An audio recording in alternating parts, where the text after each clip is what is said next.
Social মিডিয়ায় ছড়িয়ে পড়া শবনম বুবলির এই ভিডিওটা নিয়ে ইতিমধ্যে আলোচনার ঝড় উঠে গেছে সোশ্যাল মিডিয়ায়। আপনারা হয়তো ইতিমধ্যে শুনেছেন মেগাস্টার শাকিব খানের দ্বিতীয় স্ত্রী শবনম বুবলি আমেরিকাতে দ্বিতীয় বাচ্চা জন্ম দিয়েছেন।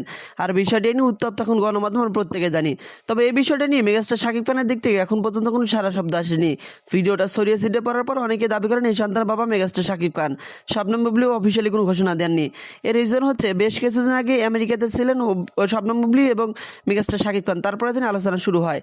অন্যদিকে তার প্রথম স্ত্রী অপু বিশ্বাসের আরও কিছু কথোপকথন সোশ্যাল মিডিয়ায় ছড়িয়ে ছিটে পড়েছে, যেটা নিয়ে উত্তপ্ত গণমাধ্যম। বলতে গেলে তার দুই স্ত্রী শুধু শাকিব খান এখন আলোচনার কেন্দ্রবিন্দু হয়ে বসে আছে। তো চলুন অপু বিশ্বাসের মুখ থেকে সেই কথোপকথনগুলো শুনে আসি। ওর পেছনে মানুষটা একজন মাতৃত্বের স্বাদেই মানুষটা আমার গার্জিয়ান, আমার সন্তানের বাবা। সব ফেলে দাও, সব হারিয়ে গেল জীবন থেকে। আচ্ছা। নতুন অপু বিশ্বাস, নতুন শাকিব খান, হ্যাঁ।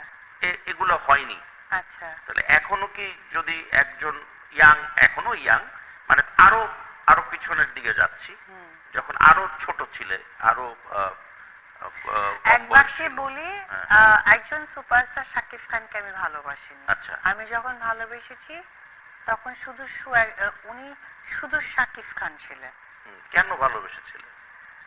কেন ভালোবাসলাম কেন তা জানি না, তবে জানতে তো হবে। তবে এই মানুষটার ভেতরে আমার জন্য অনেক ভালোবাসা দেখেছি। আচ্ছা। কারণ আমার কলেজে গিয়ে এসে দাঁড়িয়ে থাকতো। হ্যাঁ, এগুলো একটু জানি। তারপরে কলেজে গিয়ে দাঁড়িয়ে থাকতো শাকিব খান? হ্যাঁ। আচ্ছা। আমি সানগ্লাস টাংলাস টুপি টুপি পরে? হ্যাঁ, তার একটা অ্যালোরিং আলা গাড়ি ছিল। হ্যাঁ হ্যাঁ হ্যাঁ হ্যাঁ হ্যাঁ। এটা সেও জানে। হ্যাঁ।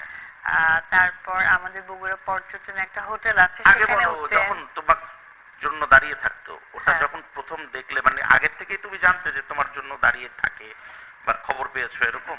হ্যাঁ, আমাকে ফোন করতো যে আমি চলে শুনছি হোয়াট, কি বলে বলে হ্যাঁ। তখন তোমাদের কি ছবি কয়টা হয়েছে?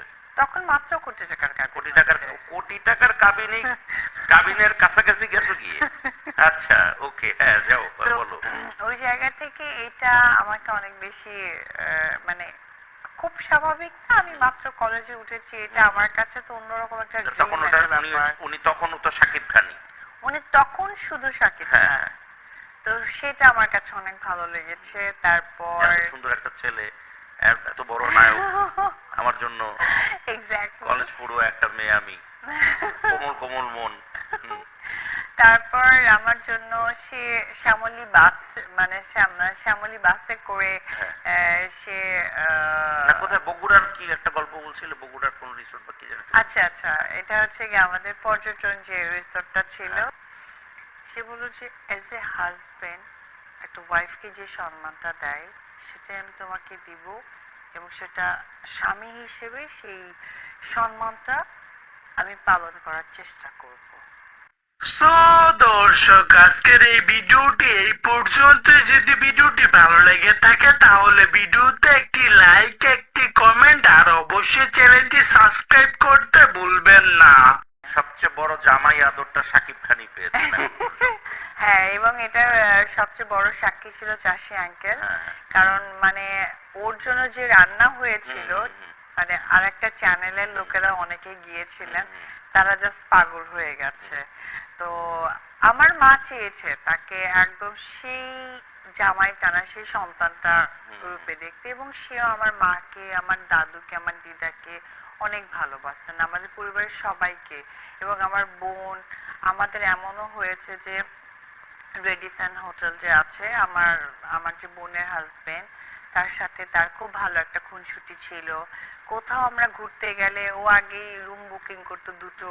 তারপরে আমার মনে আছে আমরা যমুনা, হচ্ছে গিয়ে আমাদের যে যমুনা ব্রিজটা আছে ওর পাশে যে যমুনা এলেঙ্গা একটা রিসর্ট আছে, সেই রিসর্টেও আমরা বেশ ঘুরতে গিয়েছি শুটিং এর ফাঁকে ফাঁকে। এই যে এত সুন্দর সম্পর্ক, এত এত বিউটিফুল বিউটিফুল মোমেন্টস, সেগুলো যখন হঠাৎ করে একটু হলো ব্ল্যাঙ্ক লাগে, যখন ব্ল্যাঙ্ক চোখের সামনে যখন একটু খালি পাই আমরা, তো ওই অনুভূতিটা আসলে কিরকম লাগে?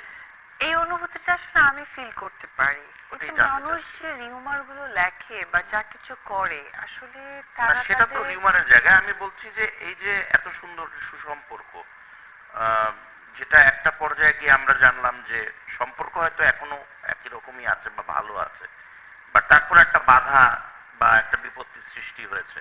এটা আসলে আমি কি বলবো, এটা আসলে আমার কাছে সামটাইম ডেস্টিনি বলে মনে হয়।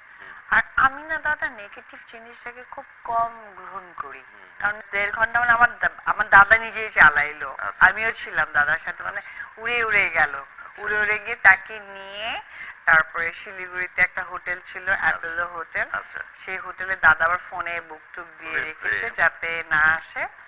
তো বাহ। এই তো তো এই জন্য এটা ভালো লাগলো কোনো, মানে একজন শাকিব খানও যে একজন হিউম্যান, একজন মানুষ যিনি প্রেমে পড়তে পারেন, যিনি ভালোবাসতে শুধু পারেন। তাই না, আমাদের যেদিন বিয়ে হয়েছে তার আগে ওর একটা কথা আমার এখনো কানে বাজে, মানে ও না অনেক সরল সোজা টাইপের মানুষ, যেটা আমার খুব ভালো লাগে। লাইক বলেছিল যে আমরা বিয়ে করে ফেলি। হুম, আমি বললাম বিয়ে করে ফেলবো, কিন্তু মানে কিভাবে, কি সম্ভব?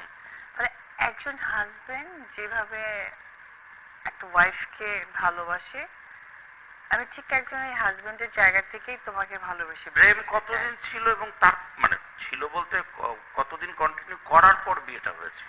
আসলে আমাদের প্রেমটা খুব একটা করতেই পারিনি, কারণ আমার মায়ের এত কমিটমেন্ট, এত কিছু প্রেশার ছিল, সেই জায়গা থেকে আমাদের বিয়েটাই খুব দ্রুত আচ্ছা, হয়ে আমাদের গেছে। দেশের কনটেক্সটে তোমাদের দুইজনের বিয়ের যে অ্যাঙ্গেলটা, সেটা কিন্তু অনেকটা জটিল ছিল। 100%। হ্যাঁ, সেখানে তোমার কোনো প্রতিবন্ধকতা তোমার ফ্যামিলির থেকে হয়নি? 100% আমার মা ফার্স্টে মানেননি, পরে মানতে হয়েছে, যেহেতু ওর ফ্যামিলির লোকরা অনেক ভালো। আচ্ছা। আমার শ্বশুর শাশুড়ি যারা সাকিব আছেন, ভাই মানিয়েছেন তোমার মা, মানে মাসিমাকে কিছু বলেছিলেন? আসলে ও এত সফট একটা মানুষ না, আমার মনে হয় যে তুমি এটা স্কিপ করতে পারবা না। অনেকে অনেক রাগ দেখায় না, আজকে শাকিব খান, আজকে শাকিব খান এটা করছে, এই ভুলটা দেখে যে গিয়ে সে বললো না ভাইয়া এই কাজটা করে, ওই লোককেও আমি দেখছি যে হিরো করবেন। তো আমার মাও সেম ব্যাপারটা ছিল যে অনেক কিছু করবে, বাট যখন মানে সাকিবকে দেখতেন বা কিছু করতেন, মা পাগল হয়ে যেত, ওকে কি খাওয়ানো যায়, কি করতে পারে, কি। আর সে আমার, আমি শুনেছিলাম যে বগুড়ার ইতিহাসে হ্যাঁ নেগেটিভ মানে তো সবই খারাপ। পিছিয়ে যাওয়া। হ্যাঁ, fact। তো আমার কাছে মনে হয় যে আচ্ছা যেটা হবার ছিল হয়ে গেছে, সেটা নিয়ে আর না আচ্ছা, বিয়ের লাইফে। প্রস্তাবটা কে মানে কিভাবে উনি দিয়েছিলেন প্রথম? হ্যাঁ, তুমি তো বললে সেরকম। হ্যাঁ, কিছুটা ওরকমই, কারণ আমার তোমার পক্ষ থেকে কোনো হিন্ট আসেনি? নাহলে 100% নাহলে কি করে না, যেটা একটা হয়েছিল পুরুষ কি, এগোয়? না হ্যাঁ, যেটা হয়েছিল নিজেরটাও কি, বল। না আমাদের যেটা হয়েছিল যে আমরা সন ভাইয়ের সিনেমা শুটিং করছিলাম। আচ্ছা। তো ওই শুটিং এর এক ফাঁকে যে ব্রেক হয় না আমাদের, বিকেল টাইমে সবাই খেতে বসে, তো এরকম খাওয়ার সময় হয়ে গেলে না সাকিব অপু উধাও হয়ে যেত। আসলে কই যেতাম যেটা আমরাই জানতাম। তো ওই জায়গা থেকে আমার মনে আছে তখন আমি তখন তো মিরপুরে সবাই থাকতাম। জানে যে তোমাদের মধ্যে একটা সম্পর্ক হ্যাঁ আছে। হ্যাঁ, একটা সম্পর্ক ইন্ডাস্ট্রিতে আছে, তো জানে। সবাই জানে, আচ্ছা, বুঝতেও open পারতো। secret। কারণ আমি তো তার অর্ডার ছাড়া কোনো ড্রেসও পরতাম না, তার অর্ডার ছাড়া কোথাও তাকাতাম না। আচ্ছা। মানে সেটি এরকম করে চোখ মেললেও তো মনে হয় যে সে ইশারা দিয়েছে, তখন তাকাতে পারতাম বা আমি তাকাতাম। আমি ওই প্রায়োরিটিটা আজও মানে আজকে পর্যন্ত আমি তারটা দিয়ে ফলো আসছি। করার চেষ্টা করি। তো সেই জায়গা থেকে যেটা হয়েছিল, আমি মিরপুরে থাকতাম, মিরপুরে যে শাহালি মাজারটা আছে শাহালি মাজার। এবং ওইদিকে যে একটা রোড আছে, ওইখানে গিয়ে তার তখন একটা হেরিয়ার গাড়ি ছিল ব্ল্যাক কালার, সেই হেরিয়ার গাড়ির মধ্যে সে আমাকে কথা দিয়েছে এবং আমরা নেক্সট শুক্রবারে বিয়ে করে ফেলবো, তুমি রাজি কিনা? আচ্ছা, আমি বলছি, হ্যাঁ আমিও কি রাজি। করে বলেছিল? সেটা একটু জানতে চাই, ও মোমেন্ট গুলো আমরা ক্রিয়েট করার চেষ্টা করছি।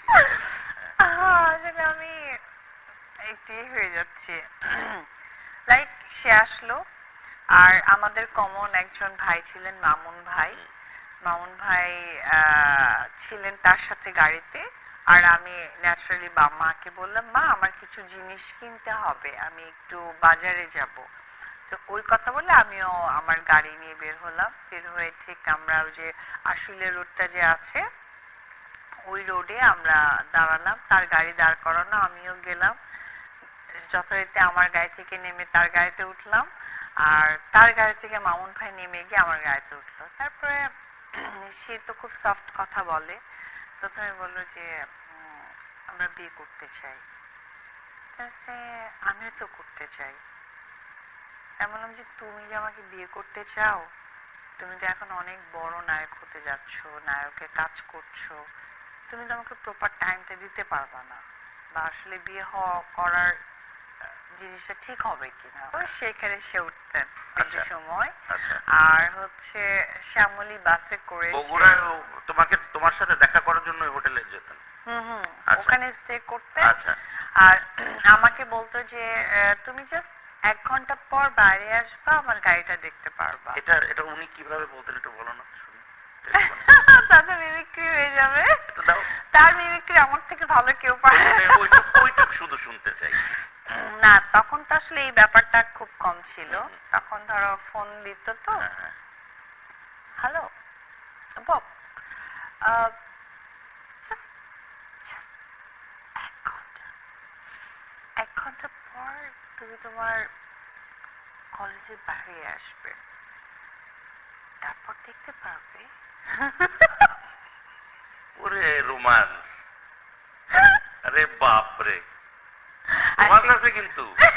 আর সে তো খুব আস্তে কথা বলতো। আমি অনেক সময় ভাবতাম কি, হ্যালো হ্যালো কি বলছেন আপনি, শুনতে পাওনি?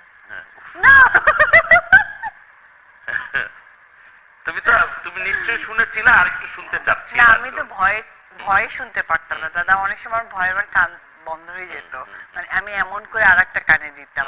আই ডোন্ট নো, এটা আমার কি একটা ব্যাপার, আমি অনেক ভয় পেলে আমার একটা কান বন্ধ হয়ে যায়।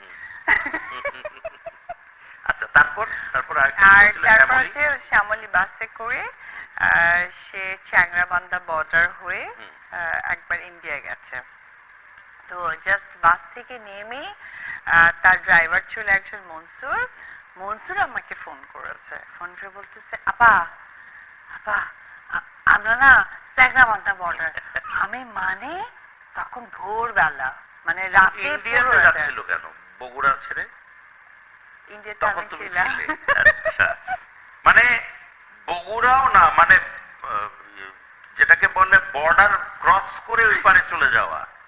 আরে বাপরে, বর্ডার ক্রস ভালোবাসা। হ্যাঁ, বর্ডার ক্রস ভালোবাসা। তো তারপরে ধরো বলেছে পরে, আমি তো মানে চারো হাত পে লাফায় উঠেছি। আর আমার মেজো বোন অলওয়েজ আমাকে সাপোর্ট দিত এই বিষয়টা, কারণ আমার মেজো বোনের সবকিছু জানতেন। যখন বললাম দিদি এই অবস্থা, তখন দিদি আবার দাদাকে বললো যে সাকিব থেকে, দাদাও তো 3 হাত পে লাফায় উঠছে। তখন ভোরবেলা আর কি, মানে সারা রাতের বাসে সে এসেছে এবং শুটিং এ ফাঁকি দিয়ে, পরে কিন্তু সকালে শুটিং, সমস্ত আর্টিস্ট কিন্তু ওখানে রেডি। আচ্ছা, সেই ফাঁকি দিয়ে সে এসেছে। এদিকে ওই ছবির নাম তার লাইফে হিরোইনটা এখানে।